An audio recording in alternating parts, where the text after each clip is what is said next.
என்னடா அது உளுந்தங்காட்டுக்குள்ள மாங்காய் சட்டியோட தெரியும் உளுந்து நேற்று எடுக்குதுன்னு நினைக்கிறீங்களா? அது உளுந்து நேற்றுலாம் எடுக்கலை, கீரை தான் பிடுங்கிட்டு இருக்கேன். ஆமாம், உளுந்தங்காட்டுக்குள்ள தான் பாருங்கள் எவ்வளோ கீரை மண்டி கிடக்குன்னு, அந்த கீரையை தான் போய் பிடுங்கிட்டு இருக்கேன். மதியானம் 2 மணிக்கெலாம் எப்படி இருக்குன்னு பாருங்கள் கிளைமேட்டு. அப்படியே சாயந்தரம் 6 மணி ஆன மாதிரியே இருக்குது. நல்லா மேகமூட்டமாக வேறு இருக்குது, மழை வர மாதிரி இருக்குது. மழை பெஞ்சதுக்கு கீரையெல்லாம் பார்க்குறக்கு அப்படியே பச்சை பசேன்னு தலை இருந்துச்சு. கீரையை பார்க்க ஆசையாக இருந்துச்சு பிடுங்கணும்னு சொல்லிட்டு. அதுவும் பார்த்திங்கன்னா பூ வேற பூக்க ஆரம்பிச்சிச்சு கீரையில். அதனால் ஒவ்வொரு இலையாக பார்த்து பிடுங்கி ஓரளவுக்கு பிடுங்கியாச்சு.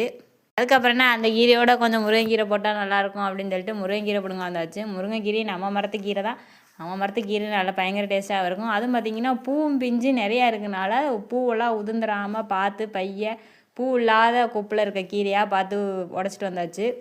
இந்த கீரையோட என்னென்ன கீரை சேர்ப்போன்னு பார்த்திங்கன்னா குப்பைக்கீரை, முருங்கைக்கீரை, நெருஞ்சி முள்ளிக்கீரை, தொகிலி கீரை, அப்படி எல்லா கீரையும் போட்டு சாப்பிட்டா பயங்கர டேஸ்ட்டாக இருக்கும். அதுக்கு பேர் தான் பழையீரை.